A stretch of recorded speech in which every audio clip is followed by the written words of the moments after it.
Well, aloha everyone for Aloha Friday podcast, the video podcast that we have from the Ho'okele department. This is getting kind of exciting.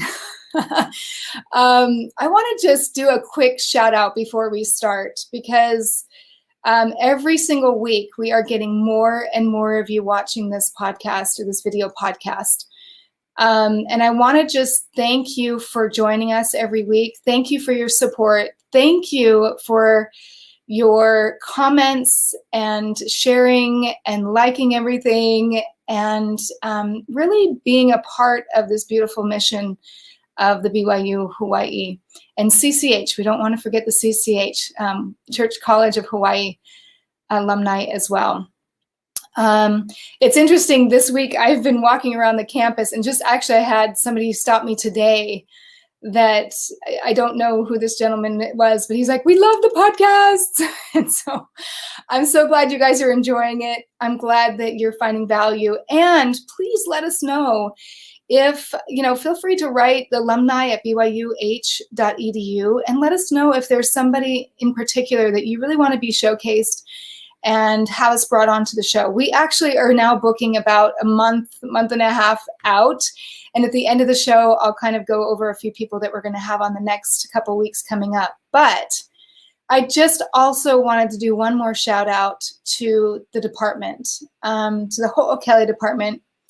And I just cannot tell you how humbled I am to be a part of this department where honestly, they love you. They care about you. We cry about you guys and what we can do at this point to help better support our alumni.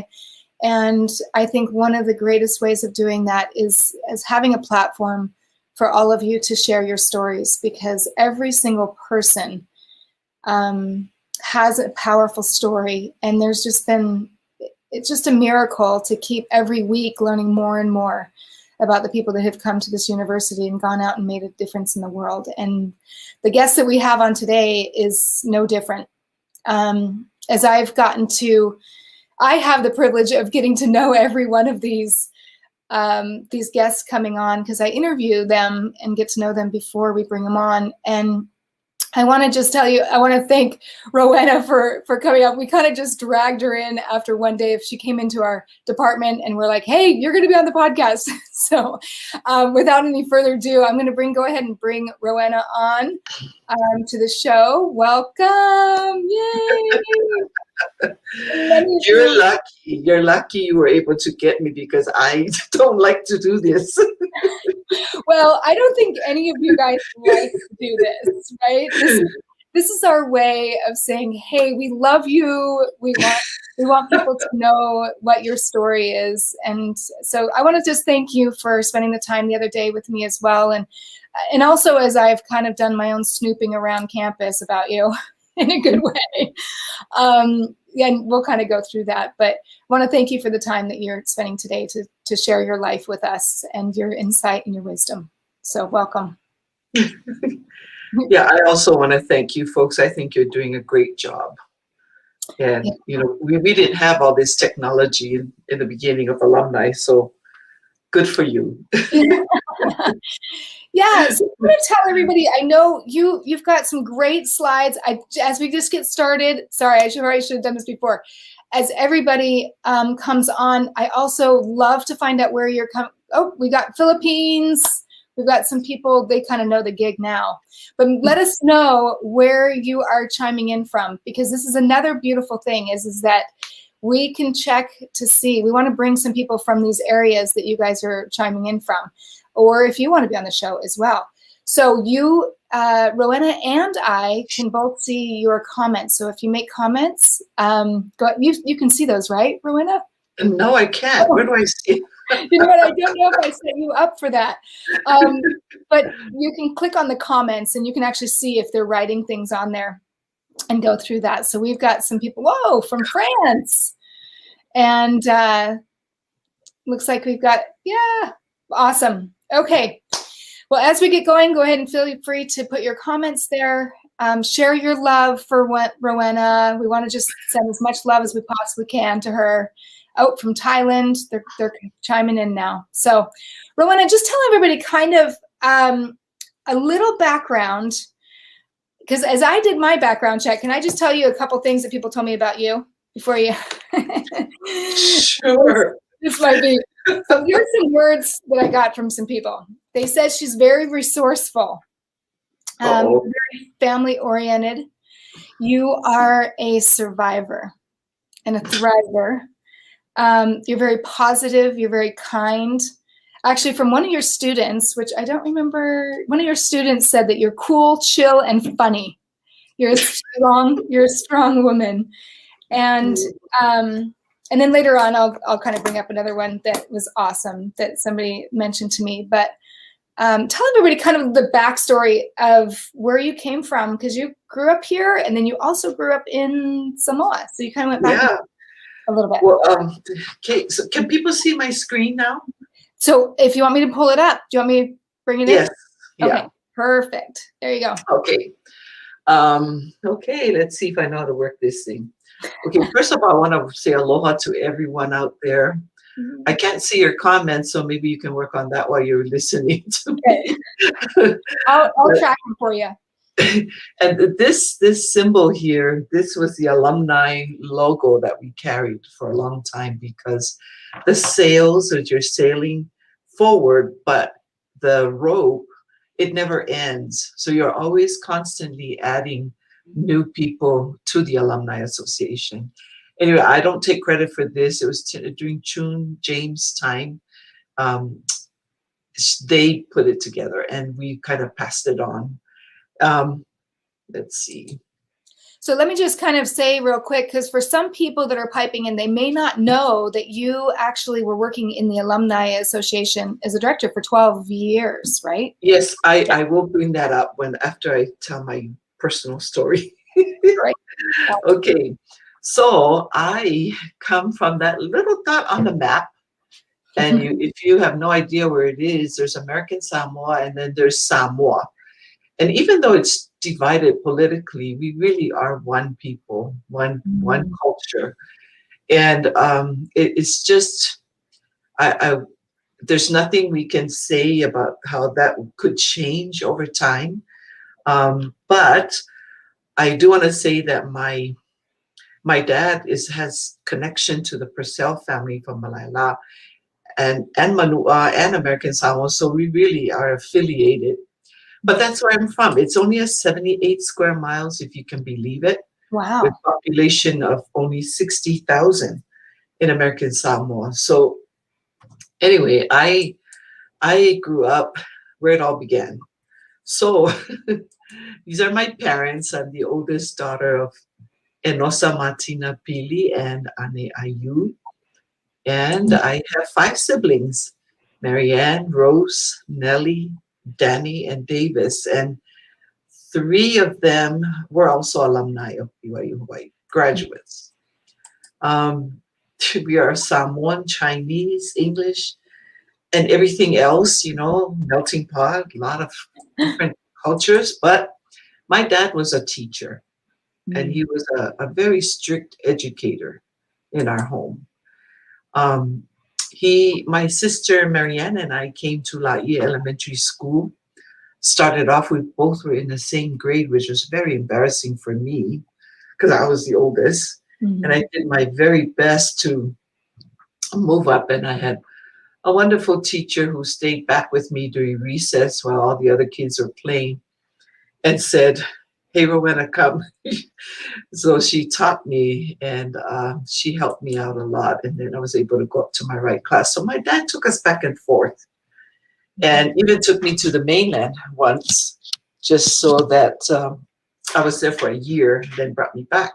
When we were growing up, the signs around our home was "Speak English, speak English, speak English." But when he took us back and forth, he realized that we need to change the signs. Speak Samoan. Speak Samoan. He goes, you can learn English, that's fine, but you better remember that your mother tongue is Samoan. I never thought that years later that I would be teaching Samoan language in a university. So I taught Samoan for the past 20 years. And so finally released that to very competent, to Steve Laulu and to Missy Fiu. And I'm so proud of them for carrying on that torch.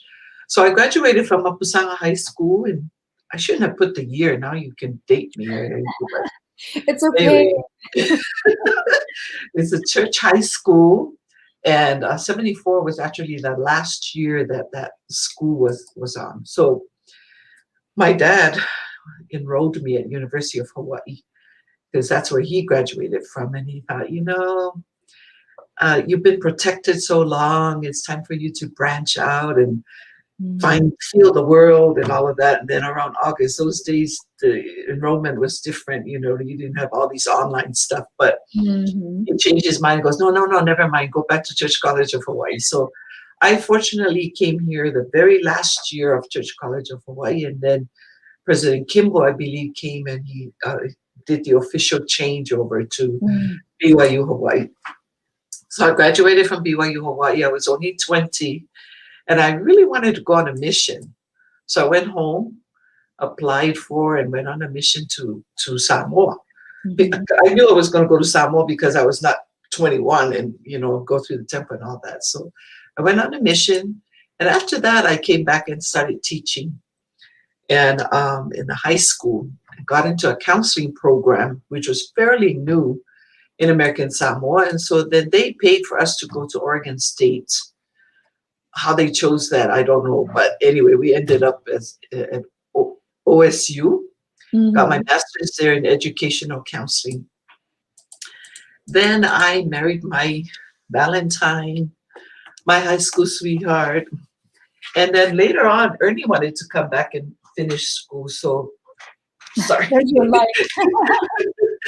So that's why we came. Okay. So I got 3 kids and their spouses there, but the love of my life is my grandchildren, Shalay, Siale, Elin, and Tana. And after Ernie passed away, I did what I always wanted to do. And as I was going through my graduate program, I realized I could not have done it if Ernie was still living, because that's why when now I'm teaching, and when students think that I don't know how it feels to be a student, I'm going, hello. So I graduated, got my doctorate in educational leadership, and just a little bit more of my extended family. So my IU family, my mom's side. So can you see my cursor? Yes, we can see that. Yeah, so this is my mom's 75th birthday. She's now 83, and this is her family. My mom is the oldest of 9. And so people wonder, are you really related to Junior IU? I say, yeah, my mom is the oldest. So anyway, so that's the IU reunion. That was 2019, I believe. I want to say that while I was working here in alumni, I was hired to come to BYU Hawaii by President Shumway. And prior to that, I worked for StarKist for 10 years, the second largest tuna cannery in the world, in the United States anyway. So I worked there, and the poor called me because my husband wanted to come back to school. And I thought, okay. So she was the person that was she was the first alumni coordinator, was PJ Fuller. After that, it was Meli Lesuma. And then Meli and Irene left to go to Fiji to be country director. And then, nice young picture of me. But if I remember correctly, you guys came back here, right? Your husband was going to school, and then that's when President Shumway pulled you in and said, hey, work with the alumni. Is that right? No. I applied actually before we came. Oh, okay. Yeah, so I was still working at StarKist, and my boss there said, are you kidding? What are you going to do in Hawaii? It's so expensive and all that. And I go, well, we'll just have to eat Saimin and go back to, he goes, lots of tuna. Sorry? You eat lots of tuna, right? Yeah. But, Okay, so I learned a lot from um, looking over what BJ did, and Mm-hmm. Melly was a great mentor for me. But there were many. At that time, I had an alumni board, and Mm-hmm. there were a lot of people that served as alumni chapters over the years, and they were just awesome people.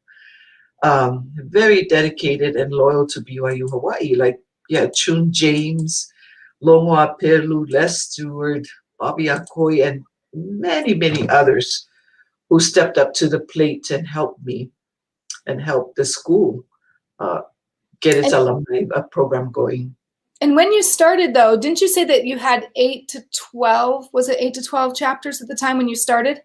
Yes, and there was only one chapter in the entire United States. Oh my Yeah, goodness. so it was a lot of work. It was a lot of work, and but when it was near Jubilee, I said to President Shumway, if we're going to welcome alumni back and make them feel a part of the university, not going to look very good if we say, oh, go to the alumni, go upstairs, turn right, turn left, and it's right in that corner. That's where it is. Because that doesn't give the strength how much you place, value you place on alumni. So anyway, everybody wondered, how did she get the prime real estate? So we were so excited when we opened our brand new office in the Aloha Center where the travel office is now. Mm-hmm. That's where our office was. And Across from the bookstore, yes, right? across from the Right. bookstore. Yeah. I had a wonderful staff. Phyllis was excellent. She just got the work done. You know, she was really excellent. And I had great student workers. Man, I look so skinny in those pictures. We had Richie Norton, Palipo, there's all kinds of people who helped us out. And I really, really, I was just talking to Phyllis the other night and we were reminiscing without, you know what, we had so much fun in alumni. But anyway, so we had alumni chapter chair training. And that's a big group right there. And that's Mm-hmm. not half of them. And Mm-hmm. if you notice, we had some people from Provo there. Mm-hmm. They were there because I went and talked to BYU. I was a member of their board of directors. And I said, you know, you got the whole world. How about if you just give me the Asia and Pacific chapters that I can take care for you and you can worry about the rest of the world? Anyway, so my negotiation skills worked. They said, all right, okay, we'll give it to you. So Mm-hmm. they helped us with the training. They funded the travel and everything. And some of them came and traveled with me to other chapters. I have a couple here chapters listed, you know, but at one time I remember we had 70 chapters, and we're like, oh my gosh, I can't believe it. So What I do you was. what do you think made a difference? Like what for you when you were what made a difference for them to want to step up and want to be a part of the alumni chapters? Well, the thing is, a lot of times people reach out to alumni when they need money. Yeah. And of course, our alumni is not rich, by any means, but they were just starting, and we were a fairly new alumni association, and a lot of them had sacred testimonies and Mm-hmm. personal experiences of their time here, and it's hard to replace those things. But anyway, if someone called me, for example, and says, "Hey, Rowena, do we have a chapter?" And he goes, "Yeah, and guess what? You're the alumni chapter chair." So they got recruited that way. But anyway, so That's so we, awesome. we had trainings, and we had trainings every year. Every year we had a chapter training, and sometimes Provo, when they do their trainings, and theirs is twice a year. If the Asian people, if they can't come here for some reason, then I'll request if they can go to Provo and join theirs. People like the Fa'amulis, my dear friends Joe and Saleh, the Schwenkis, Mm-hmm. and a lot of them have passed away. The Settles in Utah, and Ben Lim, never ending, Ben Lim, I think, said he couldn't be on today, but he was Yes. going to watch he's usually very, very active, and he's done a great, amazing work there in the Washington area. You have no idea. He's great. And as a result of our chapter chairs being trained, we had alumni reunions all over the world. The center picture here really was for the Polynesian Culture Center, where we had our Jubilee celebration, and this is in Asia.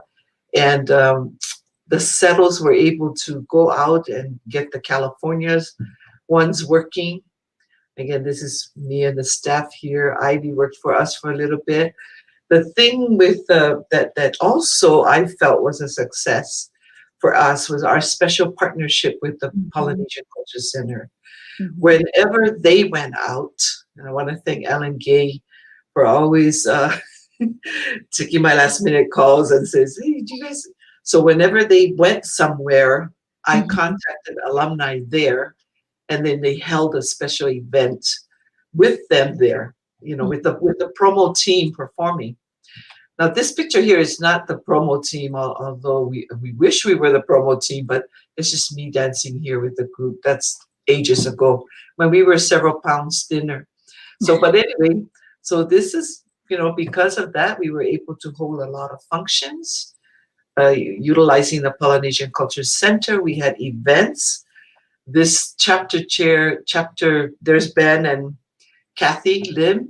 And, so how that all started was somebody from the School of Business was visiting there and needed help with internship or something like that. So they contacted Ben Lim, and then pretty soon it just started a road. This is a group that they meet pretty regularly. This here also was another group event. There's my friend Luca there and Margaret. I was looking at these pictures. I'm going, oh my gosh, look at these people. There's Mike Foley, who is an alumni chapter.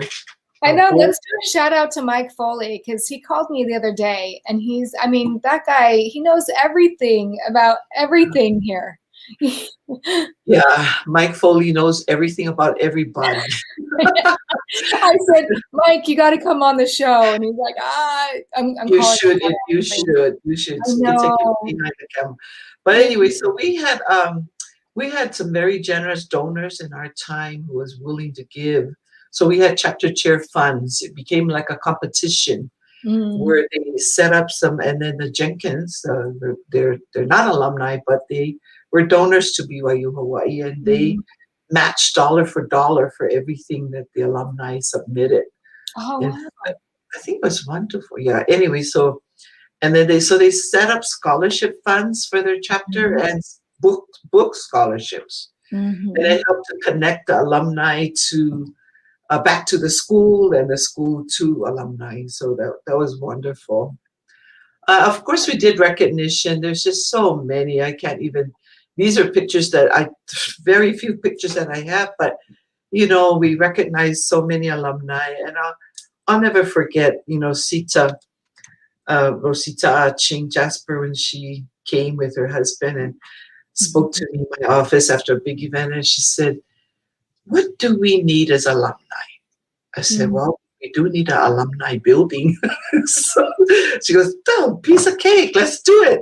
So they just stepped forward, and they were very gracious and very helpful. But anyway, the Tunei family, Otua Tunei, he's the first Kiribati that graduated from BYU Hawaii, went on to Provo, and was the first to graduate from Provo. Anyway, so Zeno, the Wales, this guy here, Nang, he learned some skills here and then opened a farm in Cambodia, Mele Tamwepeau, just on and on. So I just want to say that I am really proud of you folks for what you're attempting to do. And I know this is quoted before, but it really was part of the Alumni Association. We have all drunk. Did I say we have all drunken? We have all drunk from wells we did not dig. Yeah. So a lot of people had laid the foundation, and now we take it from here forward. And I always remember David O. McKay's speech, you mark that word. And from this school, I'll tell you, will go men and women whose influence will be felt for good towards the establishment of peace internationally. Now, all of us probably got that all memorized, and it's ingrained in our hearts. And so I guess what I want to say is that as students come here, they get their learning, and PCC is such a part of it, and then they go forward. As you do good, they'll always, it's a great reflection on the university and BYU Hawaii. So really, that's what I meant when I say by their fruits you should know them. And as far as okay, I talked about the. Okay, so can you put the screen back on? Yeah. Oh, sorry, that was my fault. Yeah. There we go. So what I'm doing now, after Alumni Office, I went to Career Center and became a counselor there. Did stuff with academic advising, which I really love those two jobs because it got me working directly with the students. I feel like I went, full circle. I worked with I worked backwards. I worked with alumni, and then I worked with students. Then I'm now working with teachers. So academic advising, I was able to work with all those who didn't know what to major in, and I was just I just loved my students that I worked with. And then more recently, after I got my doctorate, I moved to the Center for Learning and Teaching, which, you're looking at working with special instructors, you're working with faculty. And some people have said to me, are you sure you want to work with teachers? They're probably the toughest group to work with. And I said, you're right. But I am so proud of BYU Hawaii that they give this opportunity to teach teachers how to teach. I mean, you can get your PhD, you think you know it all, but no one ever taught us how to teach, So I'm thankful that John Bell and those guys gave me an opportunity to work for the CLT. So now I am full-time faculty, my star job now, until I retire. And then, so I'm teaching a couple of courses, Psych 111, General Psychology, my absolute favorite, organizational behavior, and educational psychology. I'm really, really hoping to teach a women's psychology course soon. So anyway, in a nutshell, that's my life story. So it's time up now. That's so much. She's like, it's done. No, I thank you so much for sharing that, because I think it's we've all been on our own journey. That's the whole Ho'okele department, right? That's some people don't know what the Ho'okele means. It's the navigating through all of those stages, and it's interesting that you've experienced that as staff. But it also seems to me that education is a really important thing to you, since you've kind of pursued that education and now being an educator yourself. How has that experience been for you? Because you just got your PhD, right? Yeah, around 2016. That seems like a long time ago already. I know what being a student is like. Stop complaining. But one of the things you brought up is that it sounds like you are passionate right now in helping teach teachers and to be able to get the proper information to the students, and to have them learn. Yeah. Yeah, it's really, really important, and it's very humbling for some teachers to accept the fact that you don't know how to teach. They might know their subject, but relaying it to the students is a whole new different ballgame. And we were doing really well, and then the COVID hit. So now everybody had to relearn how to teach, and to teach online for one thing. And I am not a tech savvy person, and I have my students and my kids who teach me, and now I'm getting better. And it's like, man, the Lord knows there's always something new to learn. Always something new. What do you feel like you love most about the work that you're doing right now, being in the psychology degree? Yeah, well, I always love teaching, to me, teaching is such a, it's a worthwhile profession. You have an opportunity to influence somebody's life, Mm. and whether it's teaching side, no matter what you teach. And so I never thought I would be teaching in a university level, but I realized that you chose to come. No one forced you, or maybe somebody forced you to come initially, but I feel bad for the money that's spent and you're not putting your effort. When I was academic advising, I did a lot of scolding. The kids knew I loved them, and that's why I was hard on them. And I said, hey, listen, it's like this. It's like the church gifted you this money to help you come to school, and then you just threw it away, threw it away, threw it away. Now you're here to say, sorry, I messed up. Can I try again? And then you mess up again. And so to me, you've got to make the best of what you have. I always tell my kids, hey, and I spoke in devotional one year, quitting is not an option. I really had to think about going for my doctorate because I just knew that once I made that commitment, I have to finish it. I can't quit halfway through. Like if you're doing a Psalm 1 tattoo, it is the worst thing for a Psalm 1 family if you don't complete your tattoo. It's an embarrassment.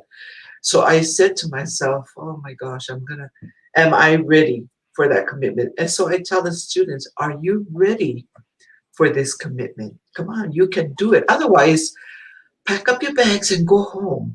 Don't waste your family's money and resources.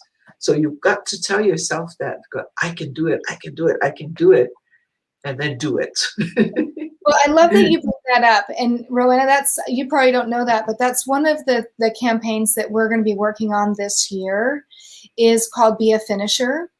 Because there's a lot of people that have started their education, and I'm same. I'm an old, person finishing my education at my old age, and it's really important. There's so many people that have come here, and maybe for whatever reason, we've heard the stories that they leave.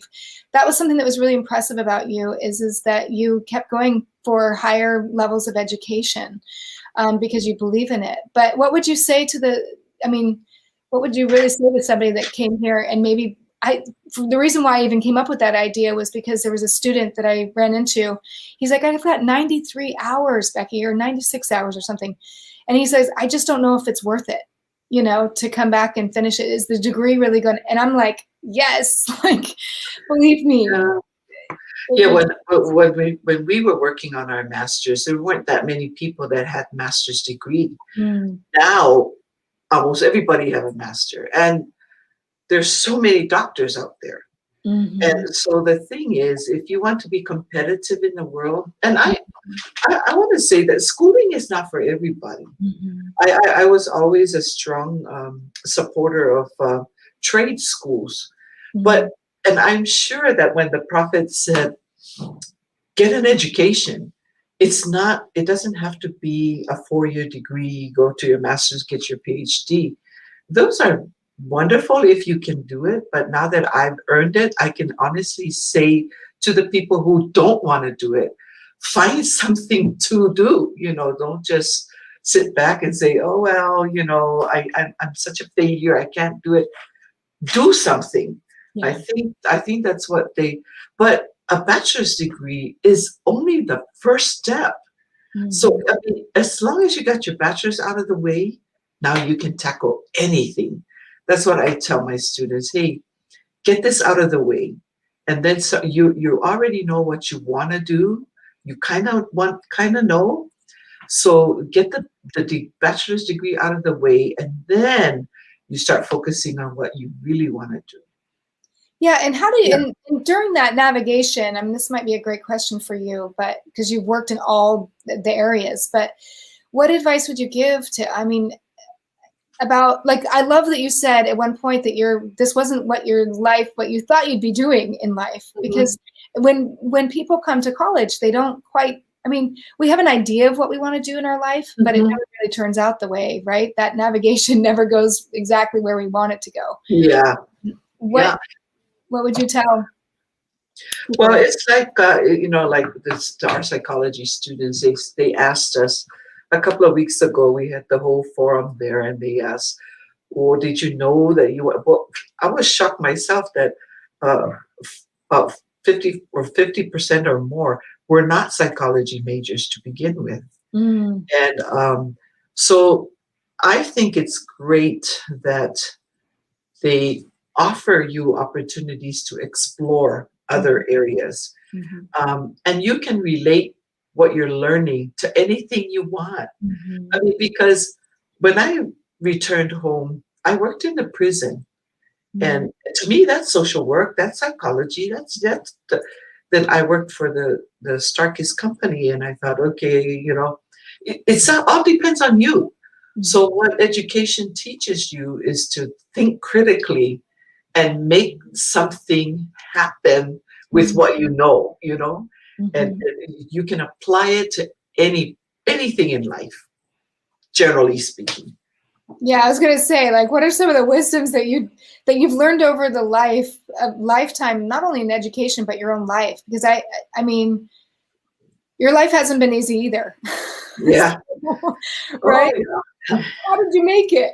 Like, it was tough. It was tough for me from the beginning. My husband was a non-member when we were dating, and my parents were like, "Oh no," and but we knew each other in high school, and then we eventually, after my mission, we met up again, and my parents like, "Oh my gosh, isn't there anybody else?" So, but I mean, so that was a trial in itself. But afterwards, I mean, he became a bishop twice, and the kids loved him. He was so good with the youth, and and my patriarchal blessing. I remember it says, "Be true to my husband. You and him will share many positions of trust." And I thought, he already told me, "I'm sorry, I don't think I would ever join your church. You wear these funny clothes inside the hot club, so I'm sorry." And I thought, okay, yeah, sure, yeah. And then it takes a commitment. It takes a strong testimony. I certainly would not encourage everyone to go out and do what I did, but it is what it is, and I have no regrets. I'm so grateful. I remember working on my doctorate and thinking how much it was going to cost and all of that. And I remember going to the orientation, and when they had a break, I went to the restroom, and I asked the ladies, "Excuse me, I never heard anybody say, well, how can we pay for this? Yeah, how are you guys paying for this?" I was thinking, I don't think I can do this. So I remember working hard in the Aloha Center where the academic advising office was, and I worked till it was dark. I mean, until the Aloha Center closed. And I walked out and I realized it was so dark. I inched my way back, turned on the lights, and I called security. "I'm sorry, this is Rowena. I feel so stupid, but it's so dark in the Aloha Center. Can somebody please come?" So so I inched my way back, and the guard showed the light in flashlight. He goes, "Are you okay, Sister Reid? You can come." Oh my gosh. But I remember taking my homework to the Polynesian Coastal Center. I was just a tutu. I mean, I was doing that part in the Hawaiian section. And I remember reading and then run off on stage, perform, come back and read. And I thought, oh my gosh. So I know for a fact that no student can tell me you can't do it. Oh my gosh, you can do it. You can do it if you put your mind to it. Yeah, and spiritually, like that's the thing is that, I mean, you don't know how you're going to pay for things. You don't know how you're going to make it through a semester. You don't know how to and especially with COVID right now, I think a lot of people are like, their life has just been shook up, right? Like there's so much instability. And with what you've been through your life as well, like how did you walk in faith, right? That knowing that it would work out. Like, how did you get through that? Well, like I said, it wasn't easy.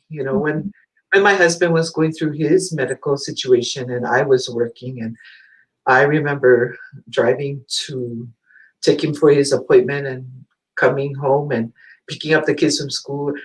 I I can remember as if it were yesterday. I must have, in a split second, fell asleep between coming from the library and going to the Hale one, and all I heard was, and I thought, oh my gosh, I hit somebody, or I got up really quick, and I thought, oh my gosh. Then I found out that I had scraped the side of my car, and fortunately, the truck that I scraped my car in was it was a truck, and it had a long tailgate thing, and it didn't hurt. I just remember saying to people walking, "Did I hit something?" And I go, "No." So I went in my office, and I called I called security. I said, "Excuse me, I think I hit a car, and I don't know what." Yeah, anyway, I was a mess. I was a mess. I even called my insurance. I said, I think that, they were all very kind to me and very pleasant, very helpful. And so I just kind of laugh when I hear students say, "Oh, I can't, Sister Reid, I don't know." And I'm thinking, oh my gosh, if you only knew. You have no idea. Life has a little bit of a way of teaching you a few things, right? Like it's a different perspective. Yeah. But we're all at different stages of our life for a reason. Yeah. I think there's a reason why we go through a lot of the turmoil. Oh yeah, and just remember that the Lord will not give you trials that you cannot overcome. I mean, He has been very, very good to me, and I'm very, very grateful for that knowledge. And I'm thankful to be working at BYU Hawaii. I don't know how long I'll be here, but I'll be here as long as I have more bills to pay and more things. There's always challenges. Yeah. Life's always going to give you the challenges. I think the one other thing too is it was brought to my attention that you're really passionate about helping students kind of stay with their culture. You know what I mean? Like when they get here, that they stay connected to their culture. Is that my understanding? Yeah, that comes from Speak Samoan, Speak Samoan. Yes, that's what I was going to say. Your dad was like, "Hey, maybe English, wait a minute. We got to take you back to like, my dad was always very good about that. He was a member all his life, but I remember him saying to us girls at the time, he says, think that there are other people, other ministers, other preachers praying to the same God that we are. So make sure that you acknowledge that the Lord loves all his children. And he always said to me, come back. Your people need you here. And so I'd like to go back. I'd like to go back home. And, I always tell people, hey, I went back home. I served 10 years there. So that's why I'm here, because my husband, it's just circumstances. But you should know, you will know where you belong, where you can contribute. You just have to be open to and be ready when the time comes. You recognize it. You recognize what your purpose is on this earth. Yeah, at any stage, right? Whether you're alumni or whether you're a student. That's one of those conversations I was having with some people in the department is that, we don't know what God has in store for us. We don't know what he needs us to leave. And we need a leader, right? It may be back in our country. It may be somewhere else or wherever. And so it's been one of the things I think Eddie said. Let's see, was that Eddie? Yes. You know what? I still don't see those comments. How do I? Okay, well, I'll put it up for you. There's Eddie. Oh, you might have to do that. Okay. So he says that you've been an example to students, educators, parents, grandparent, and a leader in our Samoan and university community. Oh, I love that. And I love that. Elaine says there were so many familiar faces that you shared with us. Awesome. And let's see, Joseph says it's awesome. Love this. I'm so sorry I didn't set you up so you could see the comments. But anyway, Yeah. if you want to make some comments, and I can throw them up here and give your love to Rowena. We want to thank you for, it's interesting. It's interesting even on the show how much I can just tell that you have been such an incredible advisor, not even just academic advisor, but just a life advisor to so many people. And when I was thinking of the name of this title of the show, the thing that kept coming to me, and you can tell me if it's true or not, but is you're the builder of people. I felt like that's kind of what came to me, was builder of people. You build up people. And sometimes we need tough love. We need someone to just love like it is, right?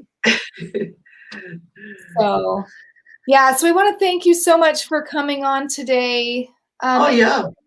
Sharing your story and the years that you have given to this university. Any last words or anything that you want to share with us today? Like I said, when I first came here to work, that is, when President Shumway asked me to come and work in the alumni at the time, he offered me a challenge, and he said, "Hey, Rowena, our graduation banquets, at that time we had graduation banquets, we really need to increase the enrollment." And when President left, it was his last banquet.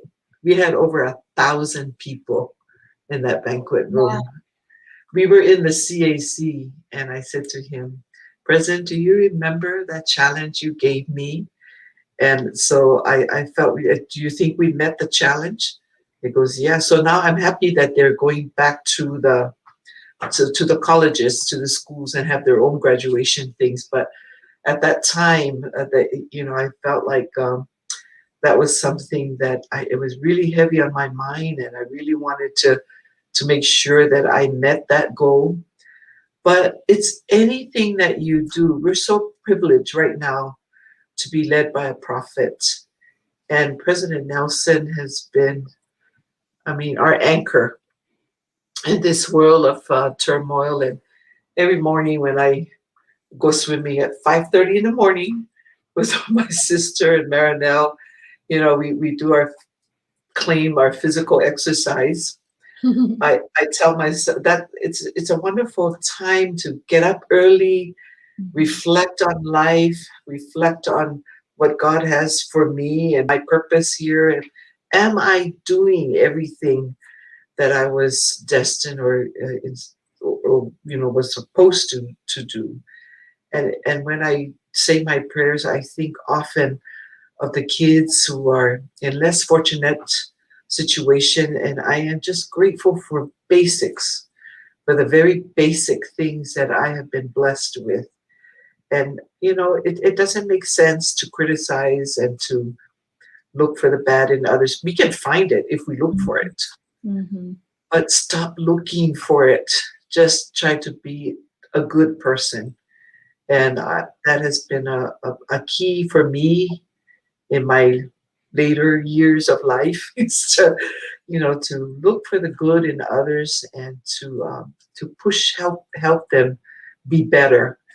And I always share that with my students. Like I said, it's been a full circle for me to work at the university. I've worked with alumni, I worked with the students, and then I was working with the teachers, and I feel like I've hit all of those spots, and I hope that I have been able to contribute to the building of the kingdom in those various roles.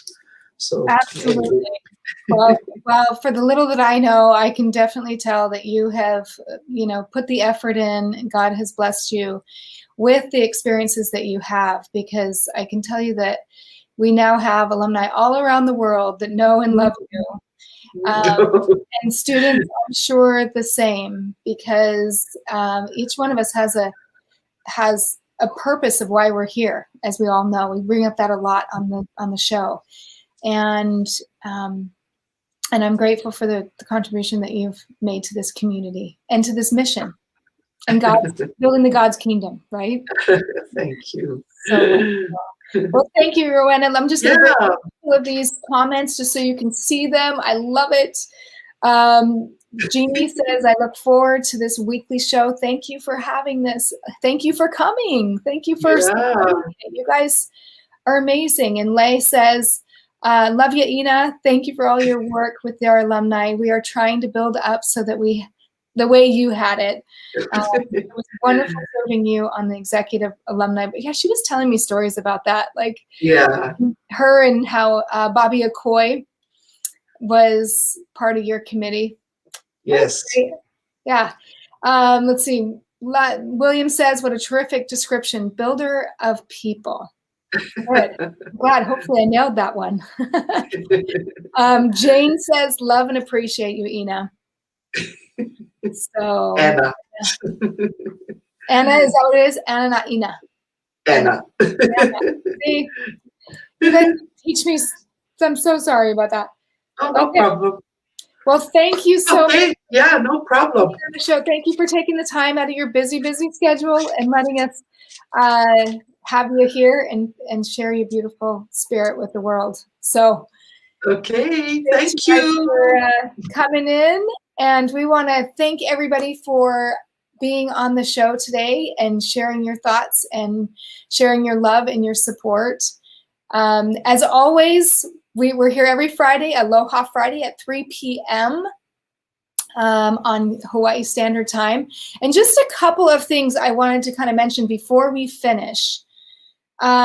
We just barely had I think it was just today, actually. If you're not on the Ohana Network, and by the way, we do have Rowena on there. We got her on this week. And you want to go to the alumni, ohana.byuh.edu. That is basically the LinkedIn, kind of the connection that connects the alumni together. It also connects the alumni with the students. If you're interested in mentoring, great. There's a mentoring platform on there. If you're not, that's okay.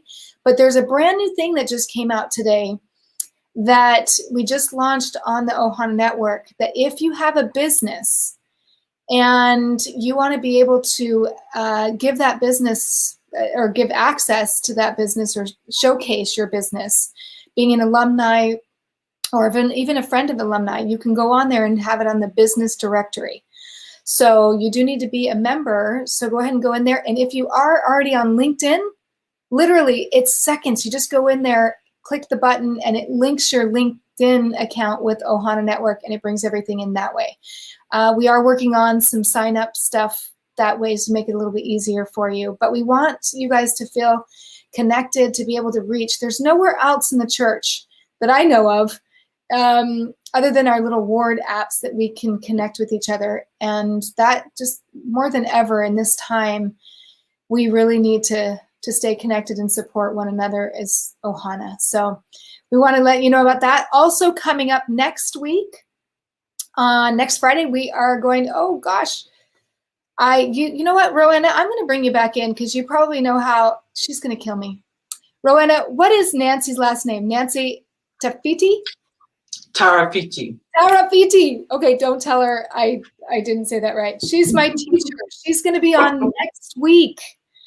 I actually have to leave her class early to come here and do the show, but maybe she'll cancel class next week. Anyway, she's going to be, thank you for letting me bring you back on that. But she's going to be on next week. The following week, we have Ed Tano, I think it is. He worked on the Indian reservation for 50 years. So that's going to be an amazing show as well. And Eddie Mayava is going to be the guest or the host for that one. So make sure you tune in. If there's anything that we can do for you, if there's any feedback that you have for us, please reach out. Thank you so much for being a part of our alumni talent show last week. And we want to send lots and lots and lots of love to you. And thanks for checking in with us today on our show, and have a fantastic weekend. Mahalo, everyone.